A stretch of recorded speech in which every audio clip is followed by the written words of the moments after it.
guys, I'm Mimi and welcome to my workshop on a mindfulness exercise in visual journaling. So my background is I am an owner and illustrator of Chao. I am a top teacher on Skillshare and I practice meditation daily. I recently started training as a mindfulness meditation teacher so that I can incorporate some of what I find to be some of the most important life skills to share through my work as an illustrator. So in this workshop, I wanted to find a way to combine all of that in a fun and easy, approachable way. So this class is going to walk you through a visual journaling or illustrated journaling exercise that focuses and incorporates on some mindfulness practices. You can follow along with whatever medium you like. I'll be using my iPad and Procreate, and you can watch and then create your own, but I personally find that following along live is more fun. So hopefully you'll join in with me and let's get started. So I am going to start recording on my iPad so that I can make sure that you guys see any details and how I'm using Procreate. If you're totally new to digital painting, I also have a class on Skillshare that teaches you the intros of how to use Procreate and Adobe Photoshop for digital painting. It's really straightforward for purposes of this particular workshop. So I'm not going to go over too many of the exact moves that I'm doing, but if you have any questions, hopefully somebody in the chat can answer that for you. So let's get started by first centering ourselves. So I've just settled into my seat, and we can start by taking a few deep breaths in and out, and just starting to bring our awareness to this space. One thing that you might try doing is just start by drawing a circle in the middle of the page. And this just is representation of now, and starting to bring yourself into the moment and letting go of any heaviness that you may have brought with you from the rest of the day as much as you can. One thing that's really great about coloring and drawing is that it's one of the ways that a lot of people are able to get in the flow. So visual journaling is already a great way to stay present and to let your mind relax while still being able to be reflective and process some of the things that have been going on during our lives. Once you're feeling settled, we can move on into the next exercise. So a lot of introductory meditation practices will actually first walk you through your physical senses. So before you go in, just being present and aware of where you are in your surroundings. So by engaging your five senses, which is sight, sound, touch, smell, and taste. One thing that's really great about bringing awareness and attention to something in particular, especially if we're going to draw it, is that you'll notice details about it that you might not have noticed before, even if it's something that you see every day. So let's just get started with the simplest one, which is sight. So maybe take a look around your room and just see if there's anything that catches your eye or that you think would be interesting to draw. For me, I think something that would be good is this little ZZ plant that I have here. It just recently sprouted these two, which I'm very excited about because for a while it was not doing very good. So I am going to start by drawing this plant. Plants are always very nice to draw. They're nature and they're beautiful, but it's also really great as a drawing exercise because by paying attention to it, you can really focus on where does, for example, the leaf meet the branch. Every plant grows differently. And it's really interesting to see like, okay, are the leaves meeting each other? Or are they staggered like on this particular plant? What is the shape of the leaf? How does the branch come in together? And how is the plant growing in the pot? So I'm just going to get started by drawing that over here. And I'm actually going to create it on a new layer because for me, when I create illustrated journaling layouts, sometimes I like to move things around after the fact. So that just keeps it easy for me to be able to move it later on. When you're drawing a plant, obviously one thing you can do is just start by drawing what you see first. But another way to do it that kind of helps you lay out the drawing a little bit better and also make sure that you're capturing the overall structure is to draw the skeleton of the plant first. Not literal skeleton, but just the overall line, shape, and gesture of the branches and the leaves. So for example, I see that there's two leaves up there and then two leaves that come up here, and then they continue further down like this, and then they start to stagger a bit more down here, and there's some pretty big branches like that, and then this part becomes a little bit thicker. Okay, So let me just clean this up a little bit, and then we can start drawing that in a bit.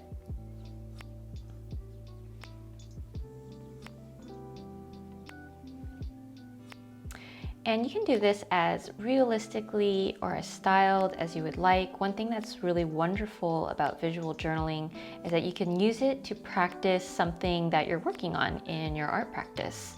Or even if you're just journaling for fun, this is totally a hobby for you. That's also just a great way to practice different things that you're interested in. So maybe lately you've noticed some illustrators whose style you've really admired, like maybe a really iconic or graphic style. Even if you're drawing something live, such as this plant, you can still do something a little bit more graphic to test that out. So for example, I'm just going to move this over a little bit here to give myself some space. Say I want to draw another one of these branches in a more graphic style or stylized illustration. I can do that by still doing the same idea of like creating this structure, but this time I'm going to do it a little bit more graphically.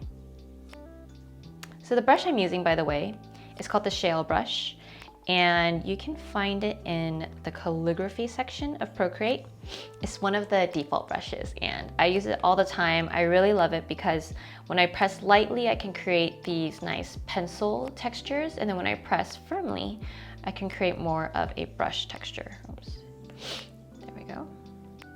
So I'm just using the pen pressure to create these different lines, and I really like how this particular brush works. So you can just already see the difference between the two drawing styles. One, I'm working on a more realistic interpretation of how the actual plant looks, and this other one, you can imagine it being, a print on a shirt or a napkin. So I'll just include both of those here for now.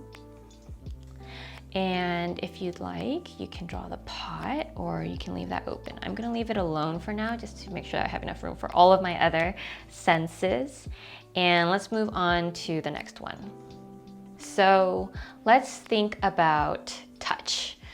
Obviously, you can touch any of the physical things in your room. You might want to choose something that's fun to draw or something that makes you happy to touch. So I have this it's a hot water bag, but it's in the shape of a fox, and I think that might be fun to draw. So pick something that brings you joy or comfort at least. I think that since this is an exercise in being more centered and bringing a sense of calm to your day, it's nice to draw things that make you feel that way, even though you might have many different options to draw in your room. So let's move on to this little fox guy. I'm gonna pick a new color, maybe a nice peach.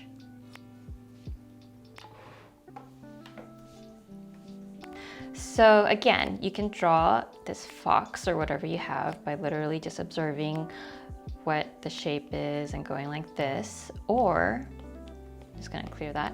You can draw the overall shape first. So he's got this kind of square ovalish shape, and he's got these two little arms on the side, and then these little feet at the bottom, and his head is kind of way up here like this with a big body here.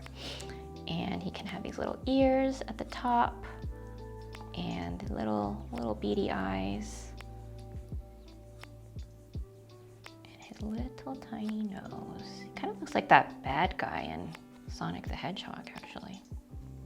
So then once I have this overall shape in place, I can then fill in the details. And again, this is something I use once in a while, but I've never really taken the time to take a look at how he's really structured. And that's what I really love about drawing and how I feel it really ties in with mindfulness, because it really causes you to bring your awareness to an object and be really focused on it in the moment. It helps you observe things that you wouldn't have noticed before, which also lends itself to developing creativity, because often these little moments will help spark an idea.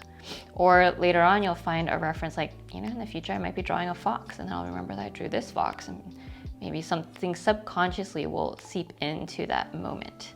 So there's many different benefits of this kind of exercise. I'm going to fill out his little hands here. And then to give it a sense of fuzziness, I'll just kind of use my shale brush to give some of that weight here. And his little feet can go here. Another one like this. And he's got more fuzz down here. Let's just fill that in a little bit with his fuzziness. And with a single color to convey different shades on an object, you can always do that by just changing up the density of your strokes.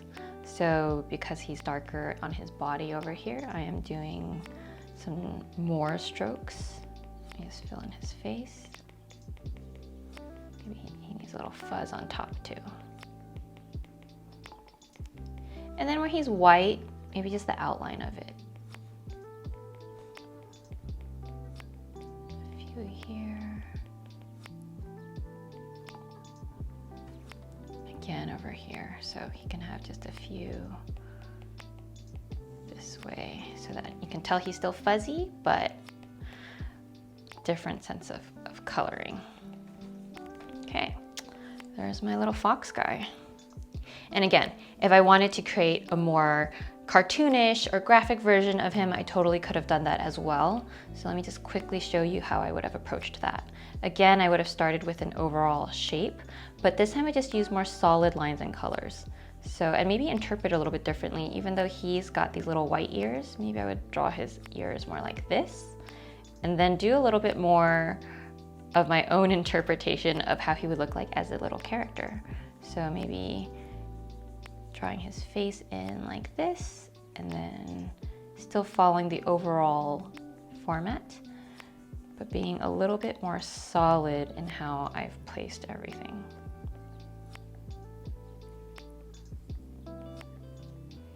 And you can decide how this applies to whichever object that you've chosen to draw, but just to show you that there's many ways to observe and draw the same type of thing. And you can switch it up between the different objects that you choose for this exercise, or keep it the same throughout. Okay. All right, so that's a more solid version of this little fox guy. I don't know which one I'm gonna keep. Let me just I'm gonna keep this guy for now because he kind of matches my style a little bit better. Now let's move on to the next sense, which we can do as smell. So I happen to have this little perfume bottle on my desk, which is a gift from a friend, and I will go ahead and just spray that so I can smell it, notice the scents, but then actually draw this bottle as the symbol of that particular sense. I know that this is supposed to have sense of juniper berry and reflect the sensation of being after the rain. So if I want to add more interest to my drawing, I might draw a little bit of that too. But first, let me start with this bottle. Okay, let me pick a different color. And you can of course just use the same color throughout. I'm doing in different colors, one so that you can see the different elements very clearly, but also just for visual interest. And what's great about these digital programs is I can always adjust the colors afterwards to harmonize them. So for now, I'm just picking ones from my existing color palette. Okay. So this is the smell guy. Let me draw him down here. So this bottle is a cylinder, and again, I can just draw that rough shape in, and then I have the cap. I think I drew that. Okay, and then the label is here. I'm gonna fill in that cap just to give it that contrast. Maybe add a little bit of that shine that's coming in from the light.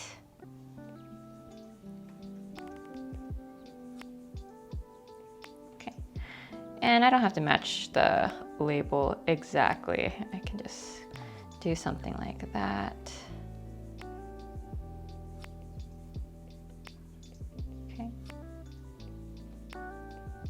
And then I add a little thicker of a stroke down here to indicate shadow and give that a little bit more of a dimension. I just double clicked my iPad pencil to switch to the eraser. We can also obviously always click the icon up here as well. And since that is looking a little boring, I'm going to draw in some of those elements that I was mentioning earlier. So there's these juniper berries. I'm not totally sure how juniper berry leaves look like, so for now I'm going to just rough that in like that. I know there's something like this.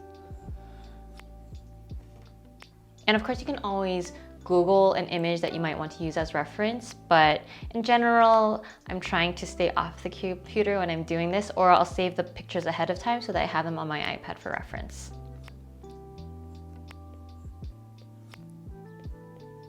Okay, and it's not just juniper berry, but it's after the rain. So let me draw a little bit of that rain sentiment around here. It does kind of smell like that. And what's interesting is with different people, different senses calm them down more. So some people really react to smell senses or fragrances, and that's how they like to calm down best, or it brings their awareness best to the present moment.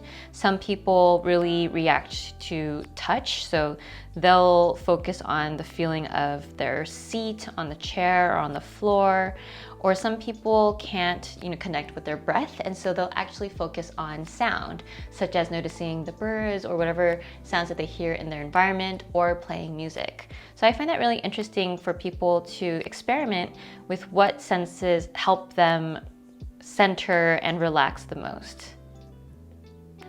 For me, I really like focusing on the breath when it comes to centering and focusing on a particular sensation, but I also really like smell. Okay, let's draw some little rain elements here.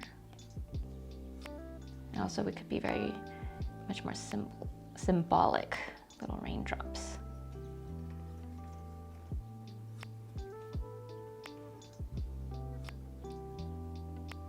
Okay, that's looking better. Let me actually like this little blue color. I've picked more than the earlier gray color, so let me go ahead and add that on top.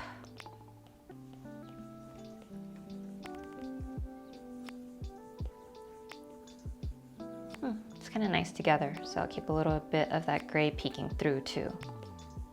All right, we have 3 down, 2 to go. Next one, let's do taste. So I have my delicious tea here. It's a Smith Tea Meadow flavor. Not sponsored, but I really like this tea. Maybe take a taste of whatever it is that you've chosen. If you need to, you can go to the kitchen to grab a snack. Fruit is obviously a great thing to both eat and practice drawing. So once you have your item, first, of course, notice the scents. So taste whatever it is, and then draw either the fruit or the vessel that it's in as your symbol for this particular exercise. So I have this nice mug. I'll stick with this blue color, but maybe draw it up here.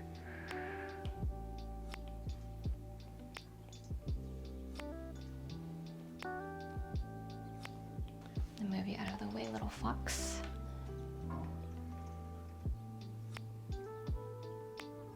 This mug has this longer handle that starts higher up, and then my tea bag is always looped around the handle. That's just how I like to put it. So there's this little label here. And that's pretty much it. Again, I'm really thinking about the shape when I'm drawing these objects. I don't quite draw like literally, this little detail here and then going on to the next detail. Overall, looking at, okay, there's a cylindrical shape. There's kind of this oval or D next to it. There's a circle, oval shape on top, and then the little label is a square. And then seeing how that all relates to each other is how I visualize the actual drawing too. And that just comes with practice. So for some of you, this might seem very straightforward, but to others, I remember when I first started drawing, I was like, how did they do that? So don't worry about it. It's just a matter of practice, and that's exactly what this exercise is for. Okay. Maybe I'll just fill that in a little bit. Oh, and I can actually pull this color. So I just press this little square right here to use the color dropper, and that can kind of bring this nice contrast for the tea. Nice. Okay. Let's see, maybe I'll add a little bit of flowers around that too. So this is a nice herbal chamomile tea, and I'm not sure that's chamomile really looks like, but that's what chamomile looks like to me. Some nice tea leaves over here. Okay. And now the last one, for me anyway, is going to be sound. I think a good one for me will be, I'm always listening to audiobooks as I'm working, and so I can draw my iPhone and my AirPods and represent the current book that I'm listening to as the sound. For you, it might be this workshop because it's what you're hearing, but if I wasn't doing this workshop, I would be listening to my audiobook as I'm drawing. So I'm going to use that as a representation. I'm gonna draw it in this corner over here. This is my iPhone. And then my little AirPods.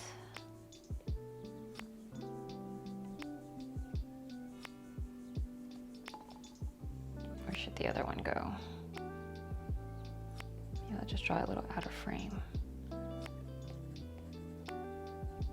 Okay. And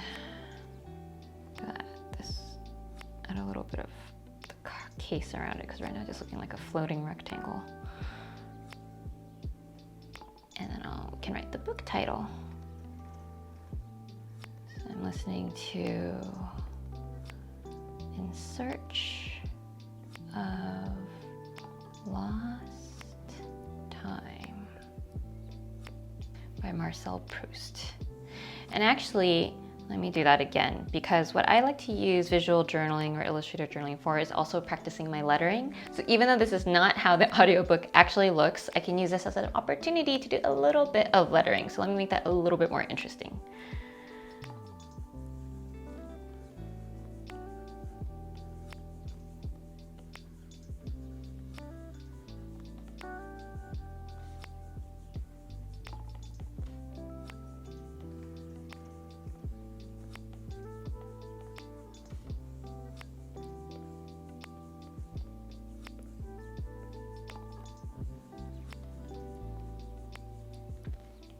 A little better.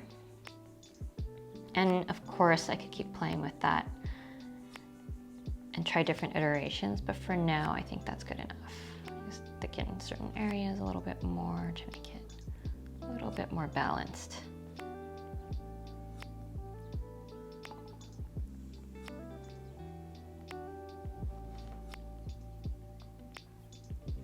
You can add some little music notes here to indicate sound.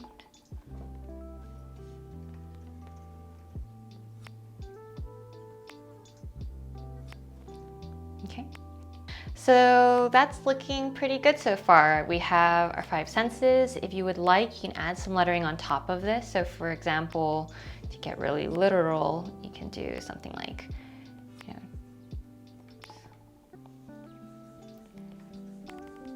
sight, and then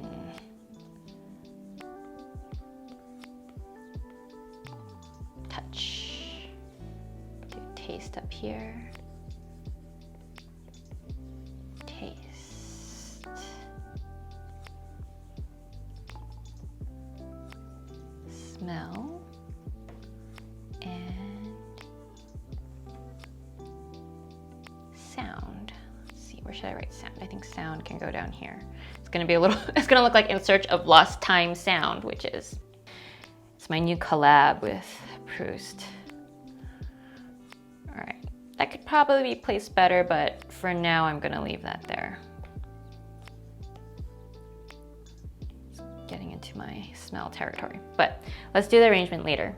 So in this next part, I only have a little bit of room left, but I actually had 2 more exercises that I wanted to do with you. So let me just move this guy a little bit so that I have some space. Same thing with this perfume guy, maybe. Yeah, that looks better too, with the sound on the bottom. And I can get rid of some of that rain, so I can see smell. Okay, that's enough room for me to do the last few bits that I wanted to do with you. Another great practice just in life, but it is a common practice in mindfulness meditation, is developing a sense of gratitude. And that's also a great thing to do as a journaling exercise. So in the next bit, let's think of something that we're grateful for and draw a symbol for that in our journal page. For me, I can think of just the nice day that we're having here in Los Angeles. I'm really always grateful for the surroundings of our home. We live really close up to the mountains and are surrounded by trees, and that brings me joy every single day. So I'm going to use that as my gratitude portion. And it doesn't have to be super big. Maybe I'll just do a small one down here representing the sun, having the mountains in the background, and some trees down at the bottom. And again, you can really see how great the shale brush is, because I can get these really fine lines, but then also get these really beautiful brush strokes that I like.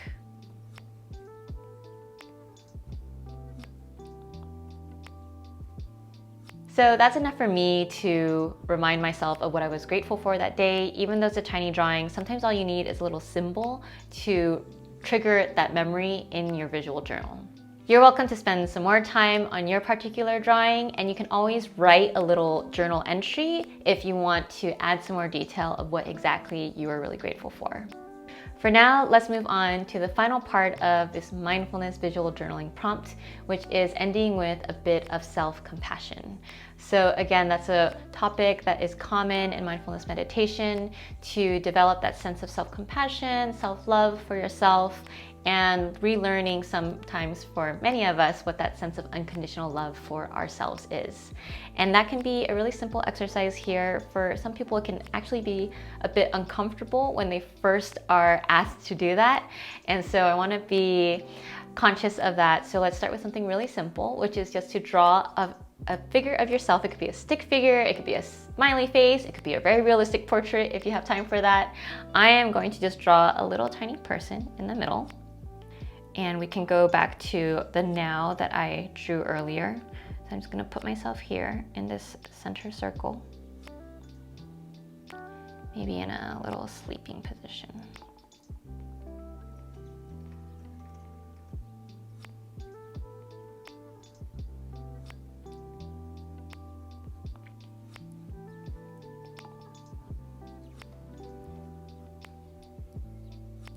Okay, so I am in a little sleeping position now.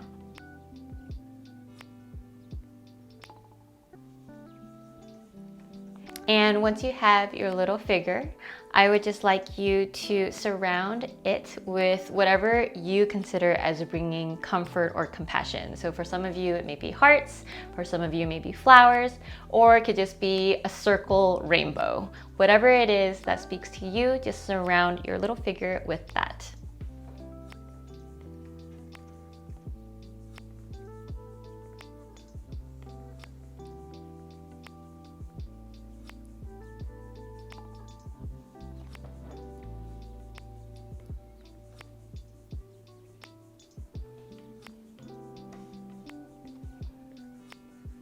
For me, I'm going to add some flowers. I'm just going to do it all.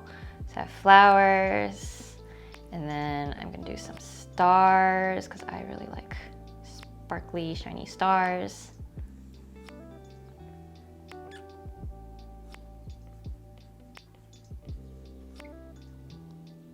And then, yeah, maybe a few little hearts. And of course, as you're drawing this, you are welcome to actually think about bringing self-compassion to yourself. So it's a little bit of doing both the visual exercise, but also the mindfulness exercise at the same time, so that you're not just affirming it through this drawing, but actually through your mental processes. That went by really quickly, and now we have a filled page of all these different exercises that brought us to the moment, that help us reflect on what we're grateful for, and develop a bit of self-compassion for ourselves. So this is an exercise that you can do anytime, as many times as you like. You can change every day. You can also switch it up from different senses to just different things that you're noticing in your surroundings or little moments from the day that you want to remember. I hope that you enjoyed it, and if you would like to check out more of my classes, you're welcome to find me on Skillshare or follow me on Instagram to keep in touch. Thanks so much for watching. Bye.